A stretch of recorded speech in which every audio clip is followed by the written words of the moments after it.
Small for only $2 plus tax. Coffee pods are actually on pace to outsell traditional drip coffee for the first time ever.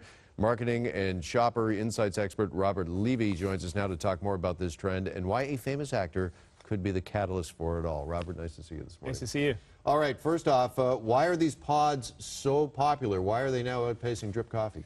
Well, if you take a look, you can just see this is what the consumer or shopper gets to see on shelf. There's incredible variety. There's established coffee brands. There's also the cafes now. So there's just a lot of innovation. And you get to try different flavors. So I guess what happens is now you can try.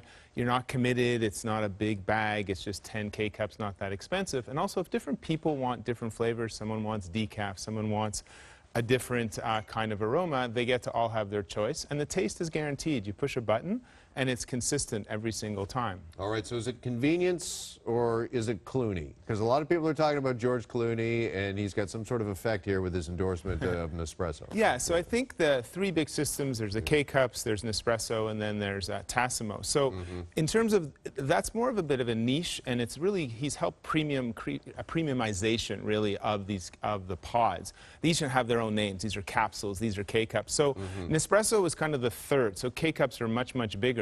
And I think what's happened there is we're starting to even see the question of what effect he's going to have on the coffee. So now if you go to Loblaws, PC actually has Nespresso compatible pods. This weekend they were on sale for $4 versus $8. So is he going to be able to, keep people buying Nespresso versus the other competitors that are now starting to come onto the market as well? All right, let's talk about the environmental concern, because a lot of people have backed off of these because of that, because these pods are harmful to the environment. Obviously, that doesn't seem to be playing much of an effect if this is on pace to outsell drip coffee.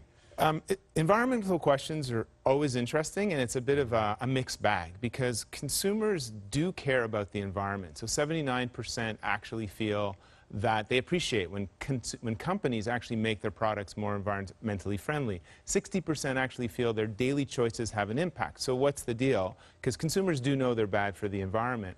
But it's a bit of a mixed bag because only 32% are willing to pay, and they think it's the manufacturer's responsibility. Also, there are some benefits. If somebody doesn't go to Starbucks or Second Cup and actually use a paper cup, they're using their mug, they're actually using just the amount of water that they need. They're not actually throwing out a pot of coffee.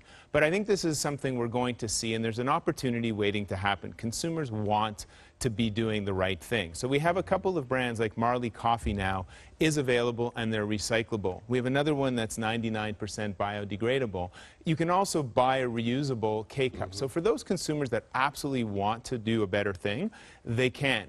But it's still a lot of work. You still have to wait till the pod, the K-cup cools, and then you have to separate it, and there's extra I only work. got about 20 seconds left, but is this going to take over? Is drip coffee going to be a thing of the past soon? I think so, because I think you can actually save money. For example, go on to Amazon.ca and actually subscribe and save. There's a new Pure Pod 100 coming out that is 100% recyclable. So I think this is the trend we're going to see grow. Robert Levy, good to see you this morning.